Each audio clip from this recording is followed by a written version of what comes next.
Well, welcome to this session on getting more referrals from LinkedIn. Delighted to be bringing this fresh into the new year to make your 2025 a dynamic and successful year ahead. Delighted to be joined by Melanie Goodman, who is a very well-known LinkedIn expert, specifically focused on the professional services world. Welcome, Melanie. Hi, David. Thanks for having me this morning. Super to have you back on. You're well known to many, I'm sure, on this call, but it would be great to hear a little bit about how you work with professionals to help them on LinkedIn before we get into our dynamic discussion. Sure, thank you. And thanks. So I provide CPD accredited LinkedIn training, both for on a one-to-one basis and for teams in companies where they really want to amplify their brand and their credibility, as well as LinkedIn network growth and management for individuals who come to me who basically want someone to help them leverage LinkedIn more effectively. Fantastic. And you put some great content out there. So I suggest Thank you. anyone on this call, look at the QR code in the bottom, or you'll receive Melanie's profile later on. We've got lots to discuss. But as always with this kind of content, we love to get questions from the floor. It's a great chance for you to ask those questions that you've been meaning to get solved on LinkedIn to make sure that, and the purpose of these tips are really to make sure the time you spend on the platform gives you the maximum sort of return on time or return on investment if you're paying for a LinkedIn subscription. So that's the lens through which we look at this. And perhaps, Melanie, you could kick us off with just some of the key new trends, some of the things people Sure. should be aware of, and we'll get some of those questions filtering through as well. So, Melanie, over to you. Perfect. Okay, so probably the most significant new feature that's come out in the last about 6 weeks is the sliding profile cover image banner that you'll see on some people's profiles. It's on a gradual rollout, so not everybody has it yet, so you might not have it. But I mean, if you want to see it in action, you can see it on my profile. I'm not sure if you've got it yet, David. I haven't seen on yours whether you have the slider. I haven't implemented it yet, but no, Oh, right, you've got I it. should do. I Okay. should get round to it. Yeah, so the way to find out whether you've got it or not is just to go to your background image and where there's a little pencil icon that says to edit it. When you press on that, it will give you, if you have the option, it will give you the option to upload a slideshow of images. You can add up to 5. You can't change the timing, so they go across, I think it's every 1.5 or 2 seconds. And you can change the order of them. And I mean, personally, I've only uploaded 3 because I think that after 3, people get a bit bored and they're not literally going to sit there sliding through umpteen slides. So I've stuck to 3. I would normally suggest that that they're significantly different, so you use them in a different way. So, for example, my first one says the name of my company and what I do, sort of just that. And then when you slide across, you can see like all the sort of individual services that I company provide. So it sort of gives people a reason to slide across. And that's probably the most significant new feature. We've also seen sort of small features, like they've changed on your mobile app now. You can see if you go to who's viewed your profile, you can change the view so you can see the most relevant people or the newest people who viewed your profile, which is something that was on desktop, and now you can do it from mobile. Because I think 60% of people actually access LinkedIn from their mobile app. So it's particularly important that you're quite au fait with using the features of the mobile app and that you tailor your posts so that they are mobile friendly. So when you write a really long post, you always want to think, what's that actually going to look like when someone reads that on their mobile? Because if it's huge chunks of text, no one's going to read it. So And within the yeah. mobile app, the LinkedIn inbox is often difficult to manage. But one innovation that I used recently for the first time was the voice note. So for the first time, a new contact where they asked me quite a big question, and I thought the quickest way for me to answer this is to do a WhatsApp style voice note. But what's your take on the use of the inbox, or whether people, what people should Okay. be thinking about that? So I would say that the most useful feature of the inbox is the starred filter.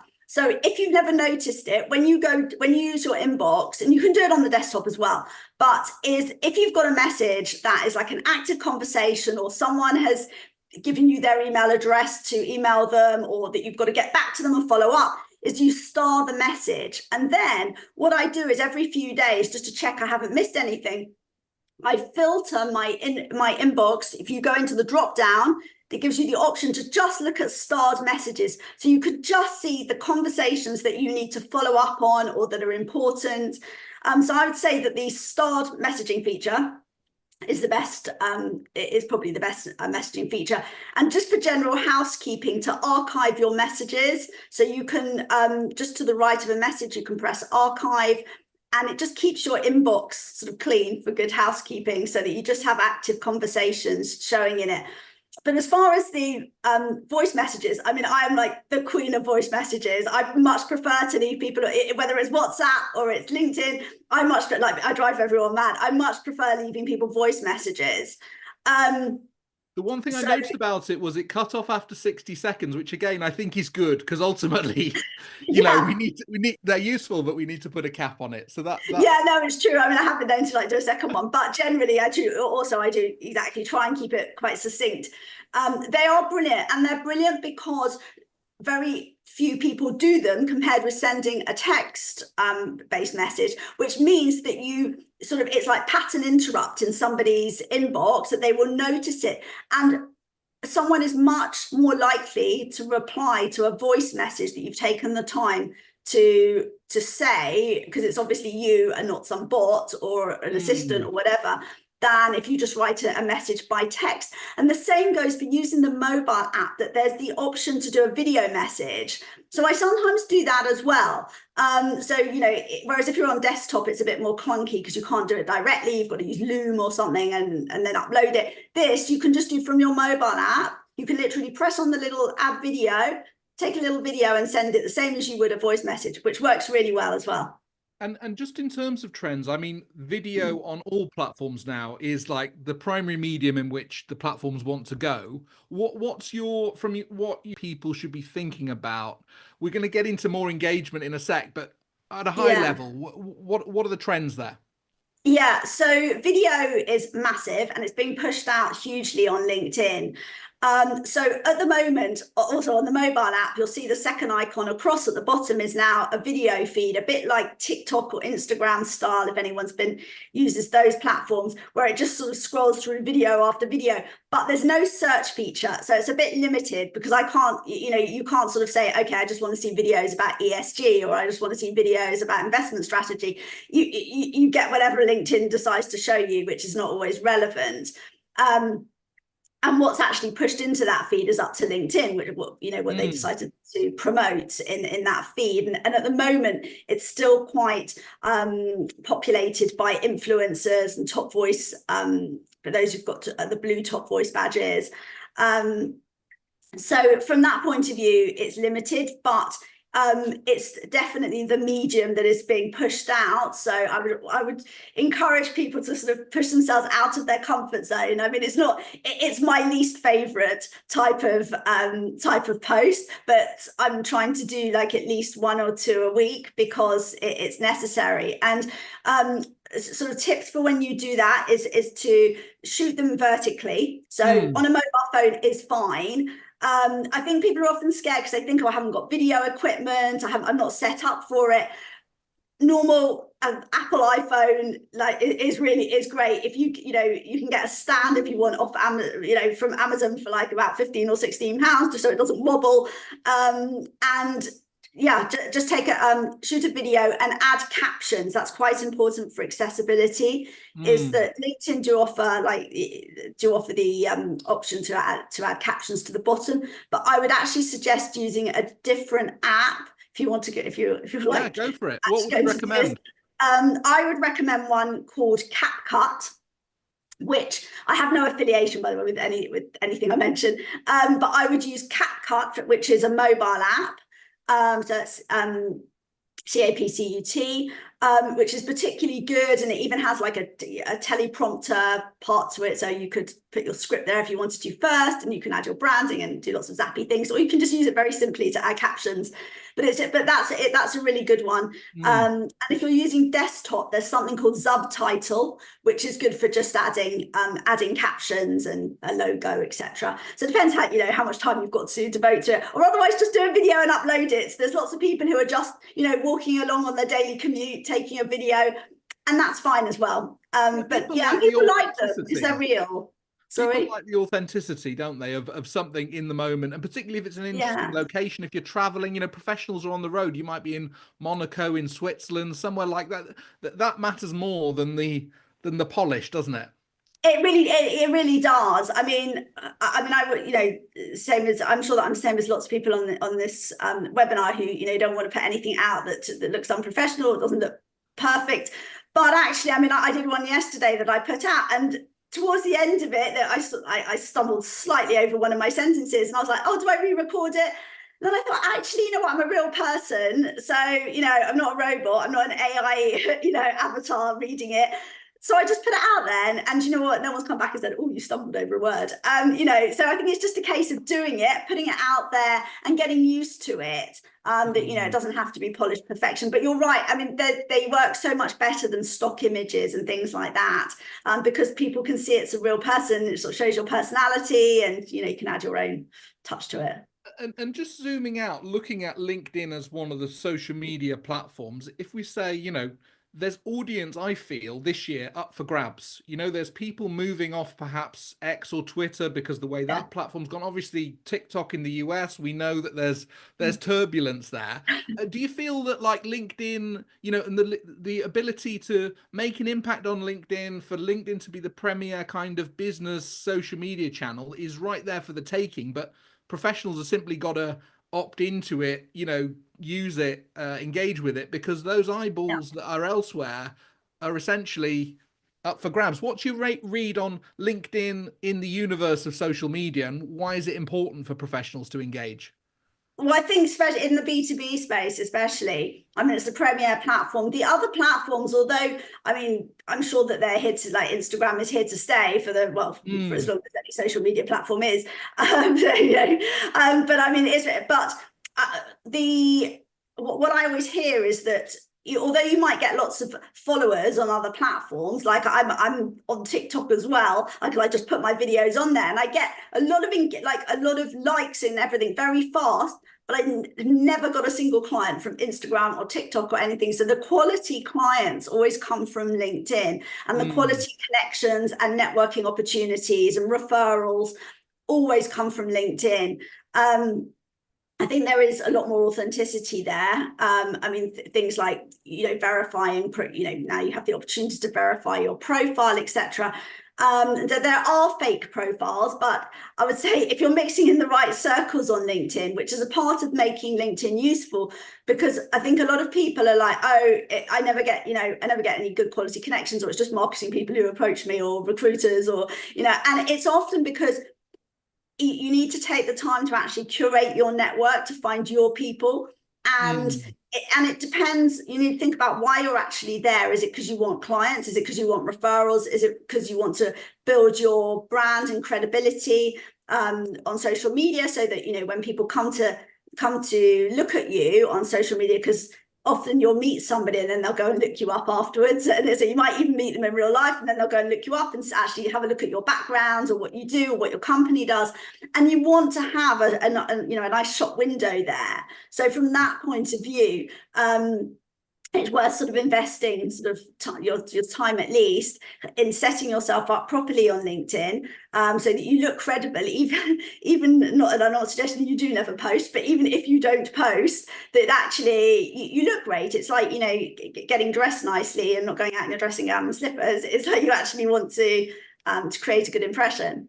And for professionals, I mean, their in-house marketing teams as well can help them, like you're saying about the background behind their headshot that's rotating. Colleagues can help if you're aware of wanting to drive this forward. It's about trying to, like you say, get a proper shop window and leverage colleagues who might know more or be able to assist, isn't it, with those assets that you need to be polished, to look polished, Yeah. create credible branding, don't you? Yeah, I mean, most firms are like really enthusiastic. If someone comes to them and says, I want to be on LinkedIn more, they will say, yes, exactly. I mean, we run I run employee advocacy programs for teams of people in large firms. And that's exactly what they want, is they want their people to be more involved, because the more people they have sharing the company page content, the greater the reach for the firm, and the greater their brand building exercise, and the more successful it is. So absolutely, there's usually people to help, or outsource it if you can't do it yourself. Great. We are going to come now to some engagement tips. These platforms are all about engagement. That's Yeah. what the platforms want. But if there are any questions, the Q&A is open. I'm actively looking at it. So please do, Oh, if you've got any questions for Melanie or myself, drop a question in there and I'll bring it up to Melanie to answer and get your problem solved. So, but before that, in advance of any questions, Melanie, it'd be great to get a summary of where professionals can get more. How can they get more engagement? That's what these platforms are all about, is trying to build communities, to have authentic interaction with people, so people spend time on those places. For those professionals who are still getting going with LinkedIn and maybe finding there isn't as much engagement in what they're doing, how should they reflect on that, and how could they improve and get more? okay, so they shouldn't give up. That's the Yeah. key, is consistency. But I know that sounds like that's like real sort of like high level fluff, like be consistent. So, but there is some I mean, there is some gravitas in that, you actually do need to show up regularly, so people start to recognize you. They see you, they expect to see you. Like, people will expect to see me between 7 and 8 o'clock every morning on LinkedIn. They'll expect to see something from me. So, and you will always have something of quality to say. I mean, I know that a big fear of people is that they don't have anything to say. There's always something to say that is of relevance and people will want to hear, because you will be an expert in your field, and there's always something to share, in your field, in your experience with clients.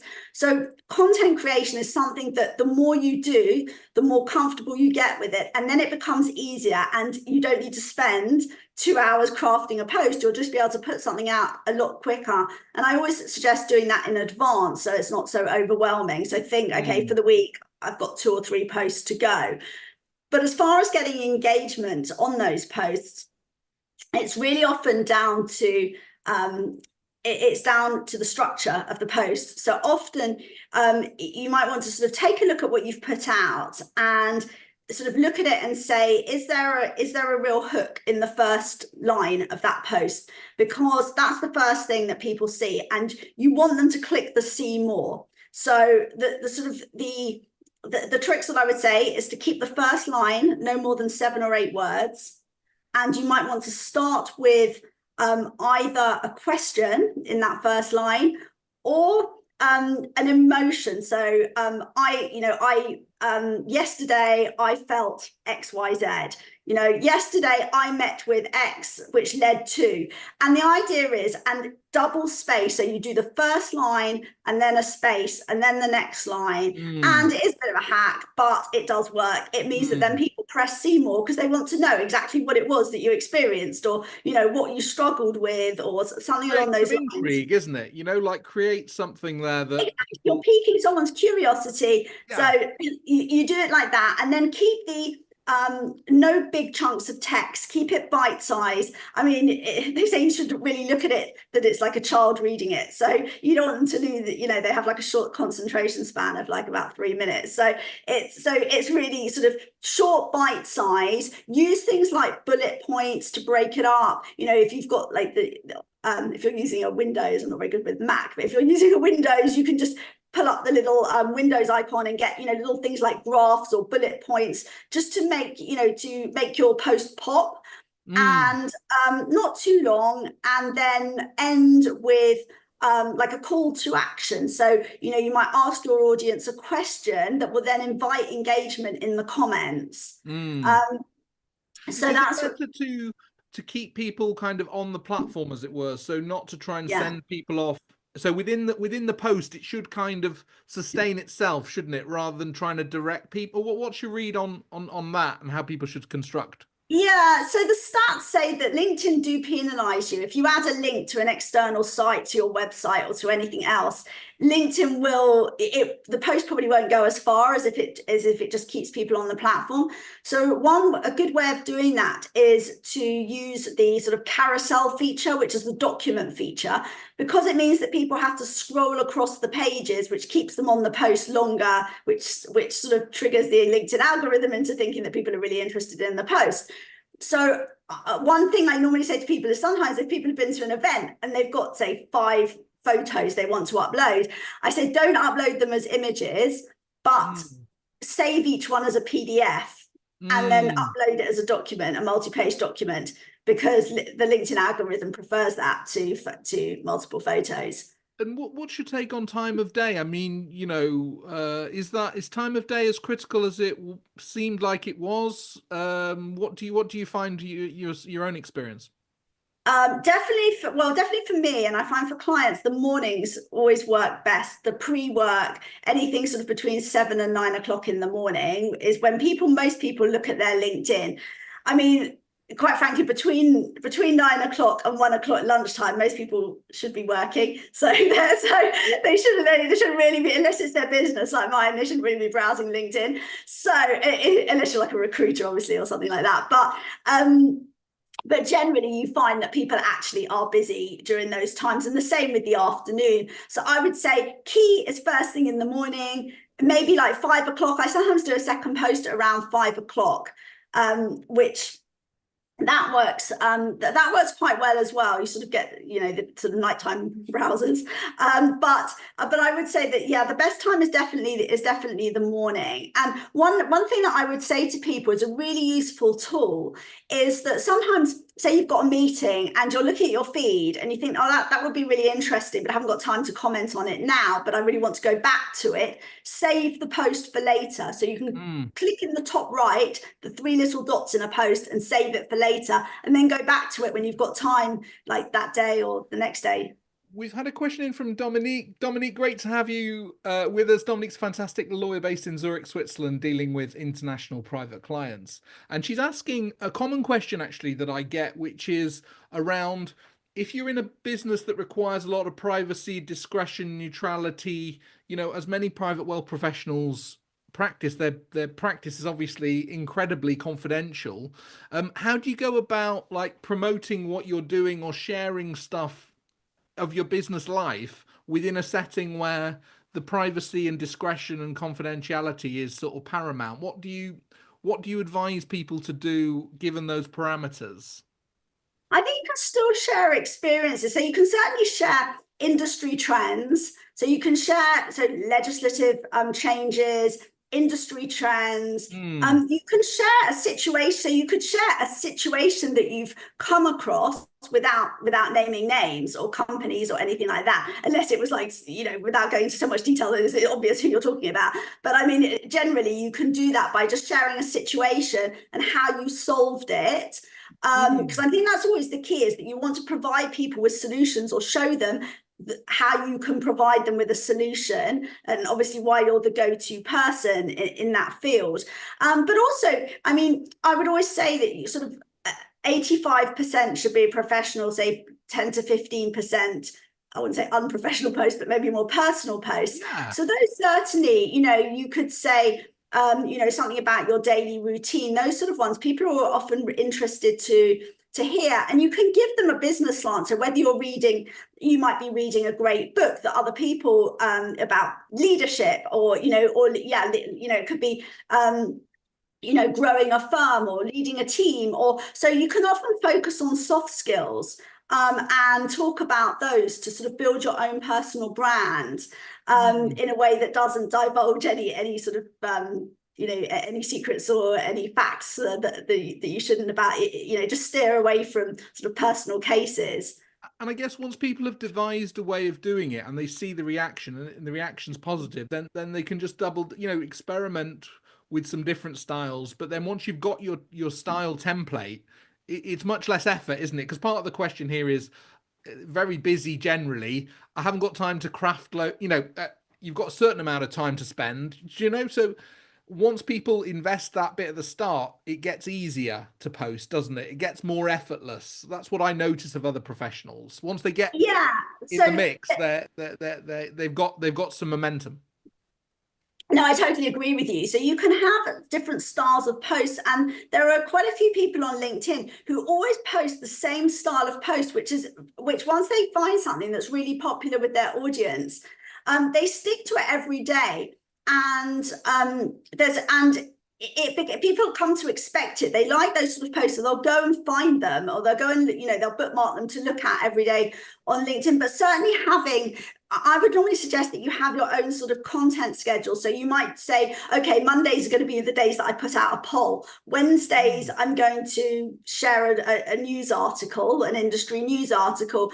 And Friday, I'm going to put out a bit more of a personal post about a business trip that I've been on, or a book that I've read, or something that I've that has particularly lightened up lit up my week.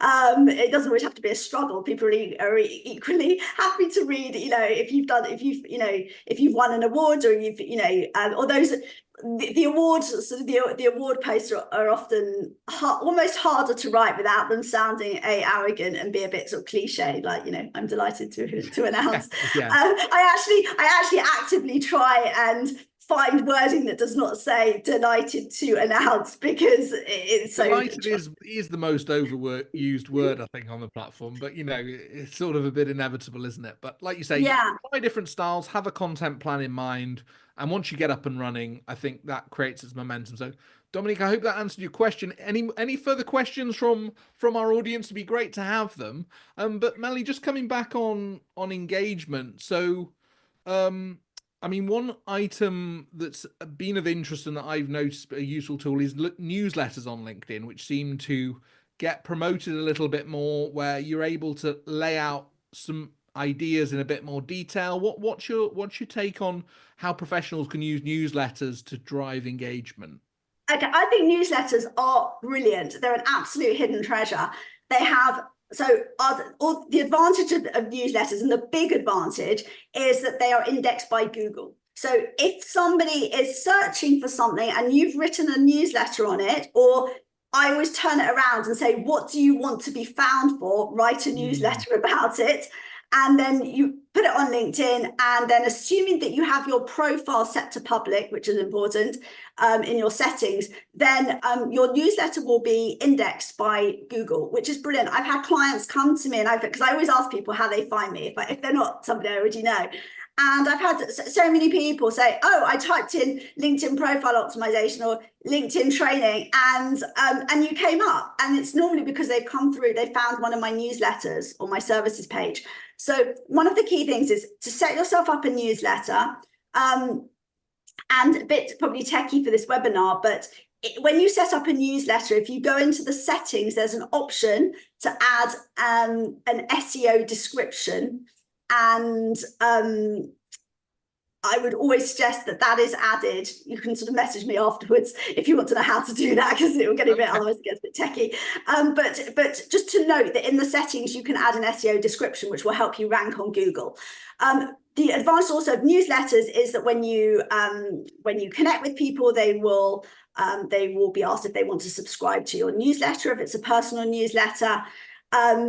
And the great thing about newsletters is that once people are subscribed, every time you publish a new edition, those people, assuming they've got their notifications switched on, will get a notification. So they're a brilliant way. If you have got an event, a new service, so you want to think out the box. It's not necessarily just got to be a newsletter about a topic. It could be to promote something. If you've got a new fund being launched, if you've got a new service and a webinar, write it as a newsletter and put the link in there, because you haven't got to worry about it being penalized, etc., like in a post. And you can add external links. You can add images which link through to a website, etc. There are so many things you can do with it. You can use it as a lead magnet. So, for example, if you have got an ebook or a guide to something, or a sheet, a strategy sheet, or anything like, or even an e-brochure, a brochure, you can put it into a newsletter format. So you can write about it, introduce it, image, etc., and then people can click through. But the great thing is that they stay on your profile. So whereas a post moves on, so after a week or so it'll be way down the feed, and it's not going to come up as easily. The newsletter will stay on your profile, and you can actually do it. I've done it on my LinkedIn profile, that I've set it so that the first thing people see when they come to my profile is actually not my posts but my newsletter. And then you can, it's a way of branding as well, so you keep the branding consistent. Top tip there. So engage and explore newsletters, because they're fantastic. Brilliant We've got a couple more questions coming in, actually. So Conrad, thank you for this question. Conrad saying, I've heard it mentioned that attaining 500 connections is a threshold for significance, beyond which one's posts reach a wider audience. So I suppose on the bigger point, what do people's connection numbers mean? When you see people's connection numbers, does it have significance like this, and what does it mean for people? That is true, that 500 is known as like the magic number on LinkedIn. So I would always suggest that you at least grow a network to over 500 in a targeted way. I'm not suggesting you just connect with anybody, because that's useless. But that is, if you haven't got 500 connections yet, I would be reaching out consistently every day with invitations to connect, to those people that you would want to engage with, you'd want to work with, or you'd like to speak to for referrals. And grow your network to over 500. It is true, LinkedIn do, apparently, they have always said that they push out people's profiles and posts if you've got over 500 connections. It's part of that credibility point, isn't it? The shop window. So even if you're not on the platform all the time, you want people who land on it to seem like this senior professional is well connected, that they're plugged into a certain degree, isn't it? Reaching that 500 is part of that, thing. And once you've reached it, you might want to change the button, the default button on your profile to, if you haven't already got it on follow. I mean, now LinkedIn actually have it as default to follow, but a lot of people have it as connect. But once you reach 500, you might want to change it to follow, because if people are following you, it means that they see your content in their feed, whether or not you're connected to them. So if you are worried about your not having a network that you're connected to of irrelevant people, you can just encourage people to follow you rather than connect with you, which is what all like the big influencers do. You get like Stephen Bartlett, who's got like, I don't know, like 200,000 followers or something. But I mean, you're only anybody, however huge you are on LinkedIn, everybody has a 30,000 limit of connections on LinkedIn. Another question in here, just asking, and this is interesting, I think, from your corporate training, Melanie, just say, how do you encourage employees to post on their personal pages without pushing the brand too hard? So how do you get the tone right, I think this question is, without being too commercial? How do they, under the corporate umbrella, represent their firm in a professional manner and get that engagement that they deserve? Yeah, so I mean, I would normally it's actually, you need to sort of train people, well, have a tight social media policy to start with within the firm. So so anybody who has an employee should have a social media policy, so that your teams and your employees can't just go off on a rampage and post about anything, and who they can connect with as well. But then it's sort of encourage. Well, normally I would say you need to encourage them to practice with different types of content, so that they're comfortable with what they're posting. Keep a close eye on it. But if people have guidelines, so if they've been told, you can post about XYZ, you can't post about ABC, then people normally actually find it easier than just having a free rein and told go off and post. And if someone like the banks I work with and other financial services are much stricter, obviously, on you can't give financial advice, etc. So I think people are often a bit nervous about posting at all because they're worried that they will like put their heads above the parapet. But I would just say, just steer away from religion and politics and things like that, and you'll be fine. But yeah, I mean, I would say I normally say to people, I wouldn't force, if you start forcing employees to only post about, share company page posts, it becomes a chore for people because it can become quite boring to be honest. So if they have no creative reign, free reign. So I think that you need to have a social media policy in place, and then allow people to do a poll, to actually have some sort of creative space. Thanks. There's a question here from Nick from Empire. Great to have you on with us, Nick. So it's quite a long one here, but I'm just going to try and get to it. So, given the importance of engagement on LinkedIn, would you recommend building a profile through personal account, perhaps focused on a thought leader at the firm to generate leads? So I suppose it's like, particularly in relation to newsletters, lead magnets, personal versus corporate. What's the story? Yeah. Definitely personal, much better. You need a company page that's active. So you want a company page that is actively putting out regular content, but you should, the mindset should be that really is just a window as to what you're doing, what's important to the firm, ethos, etc. Events.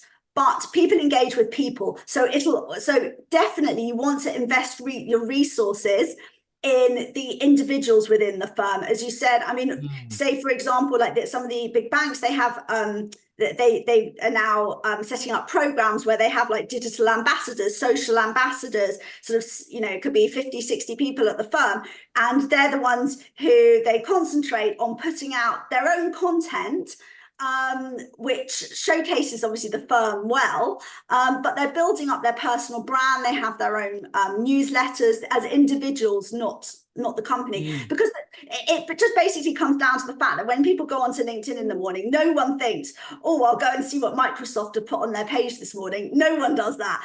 You're just, you look down your feed and you're interested in other people what somebody you've met says.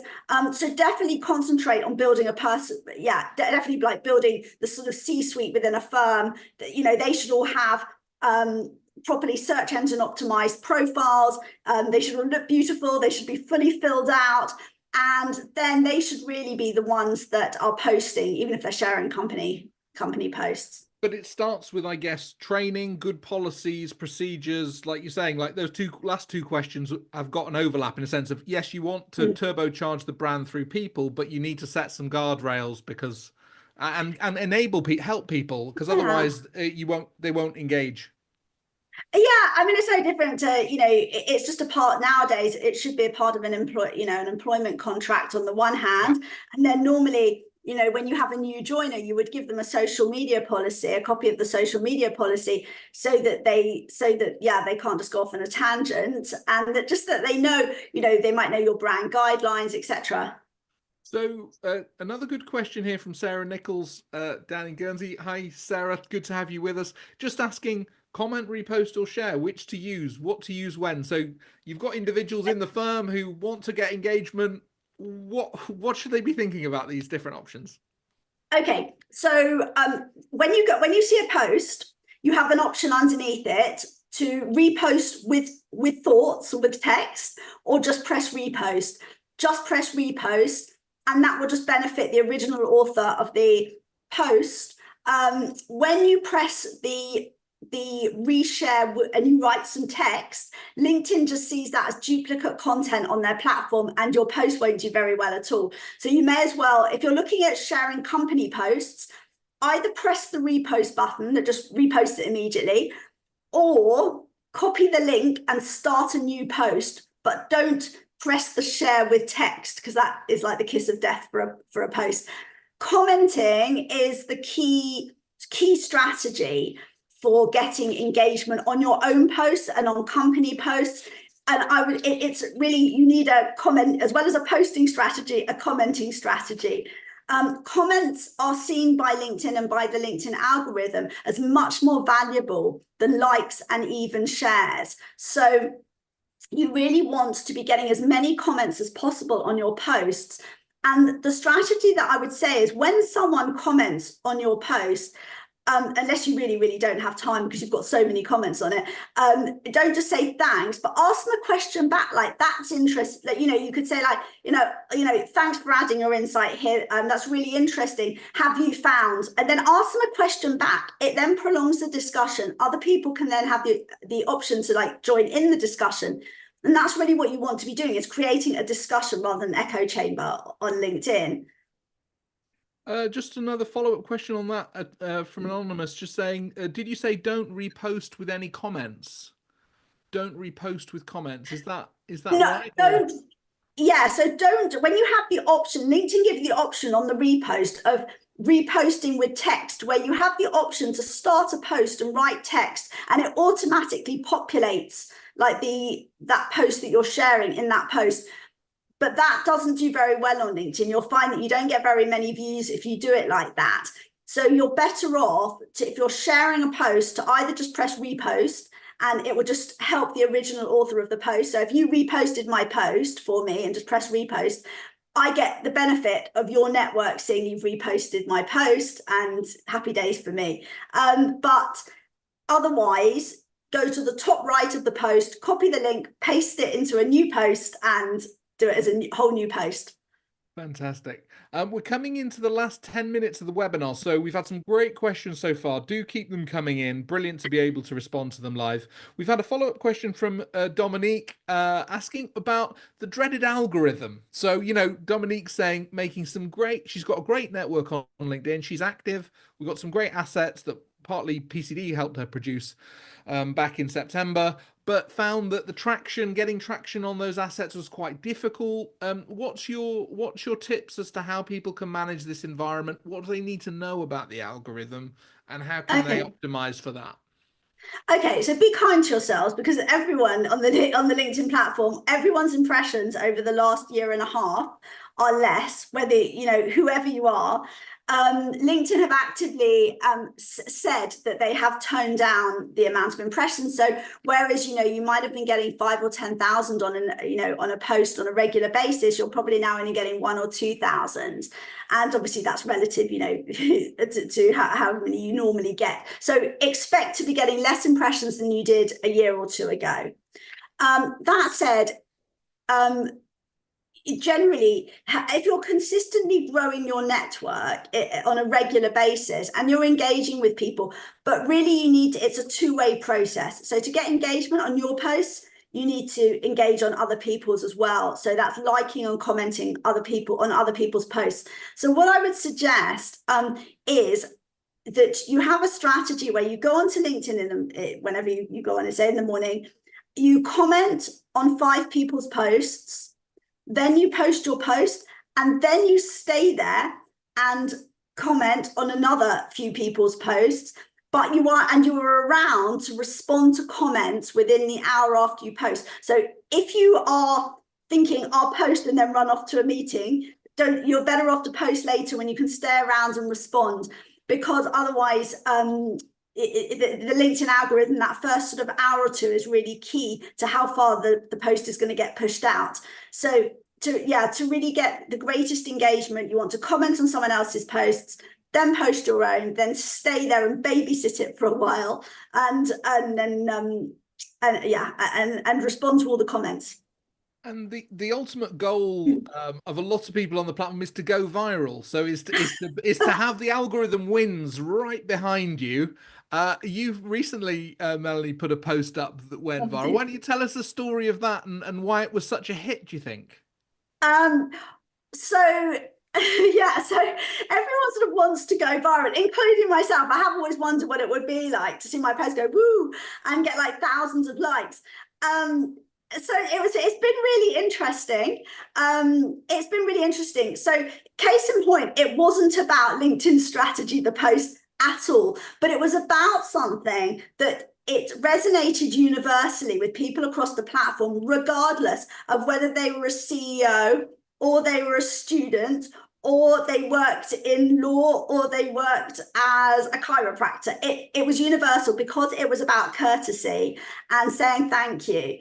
And it was, I would say, obviously I had written the post carefully, but it wasn't that premeditated. It was actually just something that struck me. And so I wrote about it. And as I was talking about right at the beginning, the first line is always important for sort of getting people to read more. And my first line just said, quite frankly, I'm disappointed. So obviously people read more because they wanted to know what I was disappointed about. And also it's quite out of character because normally my posts are very optimistic and upbeat. So I'm not someone who goes on and like with tales of woe. But it was actually but it and that was basically, it was about, you know, saying thank you. And it's been really interesting because we're now a week and a half later, and I'm still getting on a daily basis comments on the post.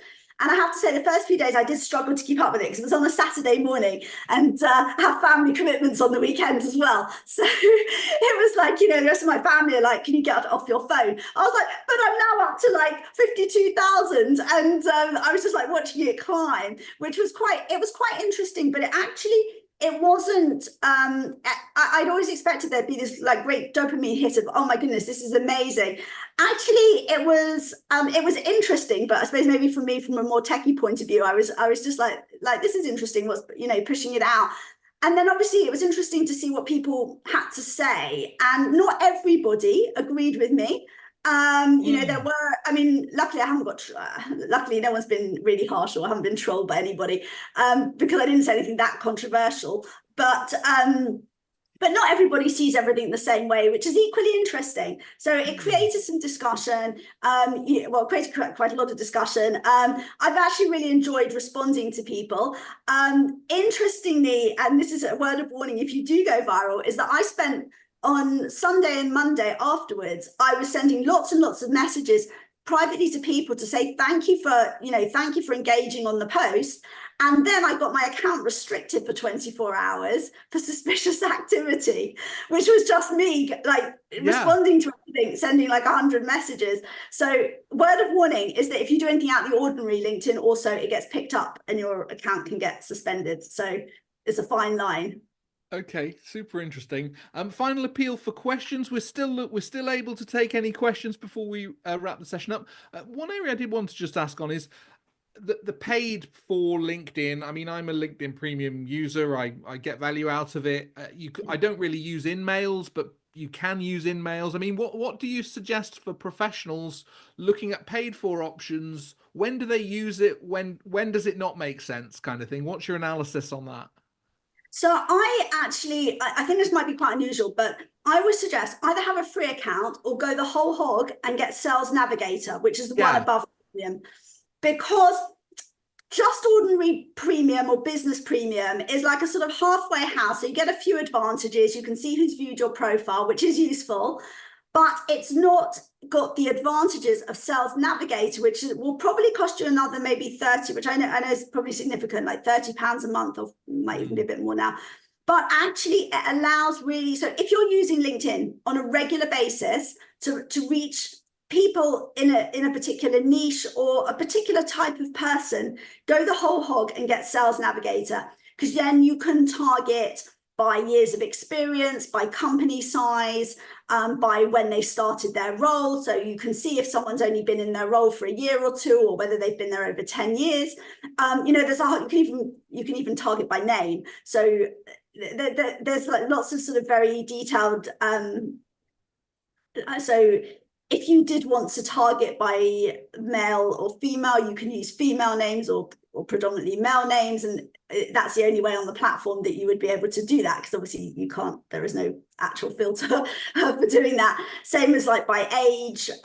So there's much more that you can do with Sales Navigator. And also, and by the way, I'm not affiliated with LinkedIn in any way, so there's nothing in it for me if you upgrade or you don't. But with Sales Navigator, it also means that your news feed in the morning, you can make it a lot more targeted, because one of the key complaints that I get from people is, oh, my LinkedIn feed is full of rubbish or adverts. There are no adverts in LinkedIn Sales Navigator in the feed. So you can just look at, you could save 25 people who you want to get on the radar of and just see their posts in the morning by using Sales Navigator. It's a much more targeted, powerful platform than ordinary LinkedIn. So if you are going to be using LinkedIn for any sort of business generation or targeted outreach, or you really want to maximize your time in the best possible way on LinkedIn, so you don't want to get sort of go down a rabbit hole of posts that aren't really relevant, then I would suggest upgrading to Sales Navigator. And you do have the option of the emails, as you said, which are, for anyone who doesn't know, are cold messages to people who you are not connected to. So you don't have to send them an invitation to connect. You can send them a direct message. And I have to say, they do actually work surprisingly well. So they have a much higher conversion and open rate than, say, cold email. So they are good. Fantastic. Oh, question coming in here from Conrad. Sales Navigator sounds good, but does it in any way separate messages to a targeted person? I guess Conrad's question is, people are being bombarded. Sales Navigator and I suppose the in-mails, those messages come in specifically, don't they? I mean, I either accept or decline, but you always read them, don't you? That's the angle, is it, on those in-mails? Perhaps you explain technically what it is. So people can switch them off in their settings. So if people don't want to receive them, they can switch them off in their settings. So normally, let's say most people that you are sending them to are open to receiving them. The key to sending successful ones is, and this is how I found it, and I found it works for clients, is to acknowledge when you send it that it's a cold message. So, you say something like, I appreciate your time reading this. This is what, and get to the point, make it short and sweet. This is what I do. This is how I help people. Would you be interested in this? If not, I appreciate your time. Warmest regards, and that's it. And I mean, sometimes I've attached like our electronic brochure, something like that. And then you either get a yes or a no back. But I find that quite a lot of people do come back and say, look, actually, this isn't for me at the moment, but I'd be interested, I might be interested further down the line, which is absolutely fine, because not everything's an instant win, and I'm totally fine with that. Then often I would then send them an invitation to connect, and they're then in my network. So I would say, yes, most people are open to them. I mean, to be honest, I don't really get anyone come back and say, oh, why are you spamming me? But so think about the tone, be punchy, give it to people. I think quickly it's being polite to people and appreciating that you're making a cold outreach, and say why. So give them a reason. So as in, you work with people like them. This is how you solve problems for people like them. You might say how you came across them. So you might say, not like, I saw we've got mutual connections, but be a bit more specific. Like, I saw your comment on a post on David's post this morning. And then people are much more likely to connect with you and engage, because they know that you're genuine, you've actually read their profile, etc. Fantastic. Well, look, Melanie, great to talk to you today. What super session we've had. We've covered a huge amount of ground. We'll circulate a copy of the replay in case you missed any of this and want to watch it again with any additional notes. But you can connect with Melanie by following that QR code on the screen. So that's a great way to keep in touch. But thanks for taking the time to speak to me today. And we look forward to sharing this content with our community. Thank you, Melanie. Thanks for having me.